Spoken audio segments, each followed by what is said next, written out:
Hello dear students, welcome to my dear class. Are you ready? Yes, sir. So today I am going to teach you past perfect tense. मैं आज past perfect tense सिखाने वाला हूँ.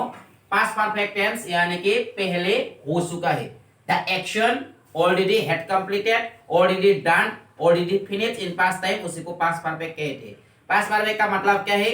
जो काम पहले हो चुका था, complete हो चुका था, कर चुका था, उसी को past perfect tense कहते हैं. ये देखिए पास्ट परफेक्ट टेंस है. It is written.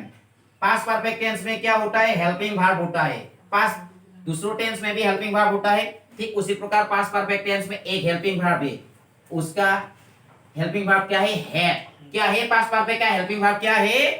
हैड. और हैड कहाँ यूज होता है? ऑल पर्सन, ऑल नंबर, हर सब्जेक्ट के साथ.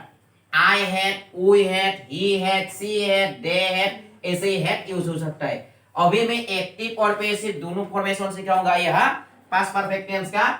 उसके साथ साथ सेंटेंस भी सिखाऊंगा. सेंटेंस यानी कि affirmative sentence, negative sentence, interrogative sentence and interrogative sentence के साथ साथ एक्टिव फॉर्मेशन और पैसिव फॉर्मेशन भी सिखाने वाला हूँ. सबसे पहले ये देखिए sentence, affirmative sentence of active क्या होगा?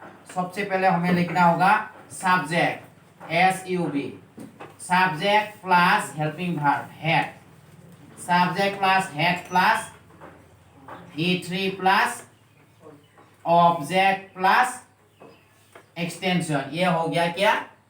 फॉर्मेशन. ये क्या हो गया? Formation of past perfect tense, affirmative sentence. Active में ऐसा होता है और पैसिव में क्या होता है? चलो पैसिव में भी सिखाता हूं. पैसिव में सबसे पहले लिखना होता है ऑब्जेक्ट प्लस हेल्पिंग वर्ब क्या है? हैड प्लस उसका क्या आएगा? बीन आएगा. Been plus V3 plus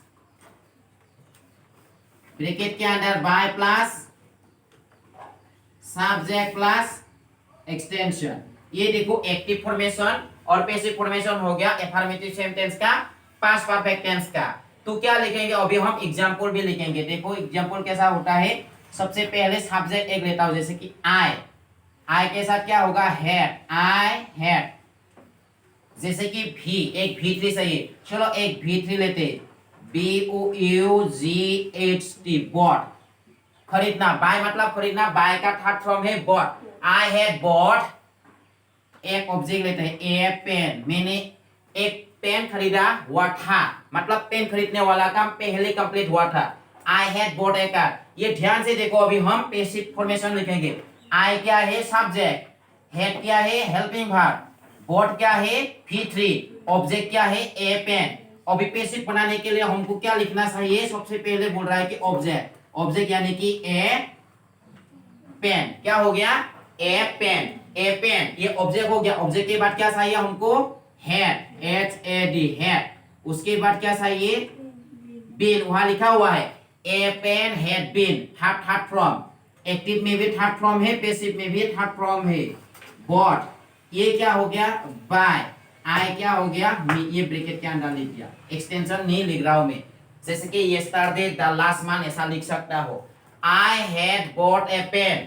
I had bought a pen. और पैसिव में क्या हो गया? A pen had been bought by me. लेकिन ये बाय में जरूरी नहीं है. बाय में क्या नहीं है? जरूरी नहीं है. बाय में क्यों जरूरी नहीं है? अगर हमको मालूम है कि मैंने पेन खरीदा था, मैंने पेन को खरीदा हुआ था, तो हम एक्टिव में लिख सकते.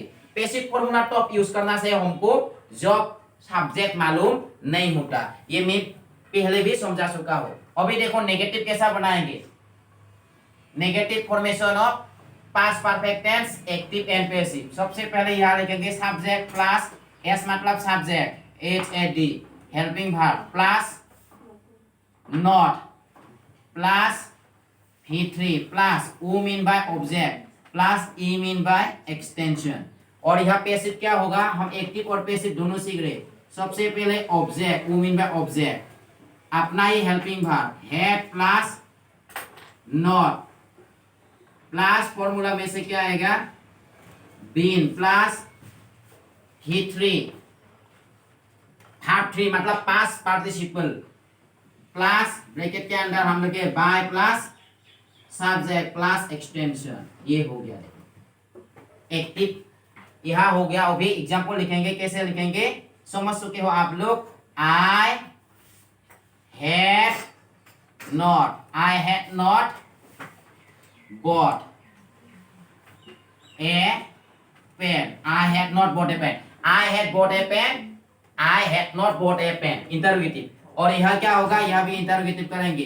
क्या लिखेंगे, ए पेन, ए पेन। क्या लिखेंगे, had not, a pen had not been, a pen had not been bought, a pen had not been bought। By me नहीं लिखेंगे यहाँ भी, क्योंकि अगर हमको मालूम होता कि बाय मी तो अब जाकर क्या हो जाएगा, वॉइस चेंज हो जाएगा। I am not teaching you voice change, यहाँ अगर बाय मी लिखेंगे तो वॉइस चेंज हो जाएगा। फिर भी ब्रैकेट के अंदर लिख कर रखा। अभी देखो इंटरोगेटिव फॉर्मेशन क्या होता है। इंटरोगेटिव में क्या होता है कि अफर्मेटिव सेंटेंस को ही हम इंटरोगेटिव बनाते हैं, सिर्फ सब्जेक्ट और हेवी हेल्पिंग वर्ब को अदला बदला करते हैं। जैसे कि सबसे पहले क्या लिखेंगे, यहाँ हम had plus subject plus V3 plus object plus extension question mark. और उसमें क्या होगा, पैसिव में सबसे पहले क्या होगा, हैड ही होगा। उसमें भी helping verb had plus object plus been, been plus V3 plus by plus subject plus extension question mark. Had plus object plus been plus V3 plus by plus subject plus extension. अभी example कैसा होगा देखो, हम लोग लिख रहे हैं अभी इंटरोगेटिव सेंटेंस। क्या होगा, हैड आई बॉट। फॉर्मेशन को समझने के लिए कोशिश करना। Had I bought a pen, ये देखो।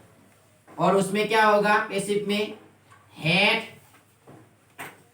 ए pen, had a pen been bought, B-O-U-G-H-T, bought by me। चलो ये भी लिख दे रहा हूं मैं, लेकिन पैसिव फॉर्म हमें तो अब जरूरी है जब हम किसी सेंटेंस को एक्टिव में नहीं लिख सकते। अभी देखो इंटरोगेटिव सेंटेंस, इंटरोगेटिव में कैसा होगा देखो। सबसे पहले हमें हेल्पिंग वर्ब लिखना होगा, had plus subject plus not plus V3 plus object plus extension question mark. और पैसिव में क्या होगा देखो, पैसिव में भी एक जैसा ही होगा, सिर्फ बीन लगाना है। Had plus object plus not plus been. देखो क्या आ गया, फॉर्मेशन ध्यान से देखना तब जाकर समझ में आएगा। Been, B-E-N, been plus from plus bracket के अंदर by plus subject plus extension question mark. अभी देखो एग्जांपल कैसा होगा, had I not been, had I not bought होगा उसमें, had I not bought a pen. Affirmative, negative, interrogative and interrogative sentence we are writing in active also, in passive also. Here we have to write had a pen not been, had a pen not been bought by me। ये देखो क्या हो गया, affirmative sentence, negative sentence, interrogative sentence and interrogative sentence of past perfect tense in active and in passive। So this formation you have to write, you have to see again and again, you have to remember। ऐसे अगर formation को समझना होगा, formation को समझ लिया यानी कि आधा काम हो ही गया।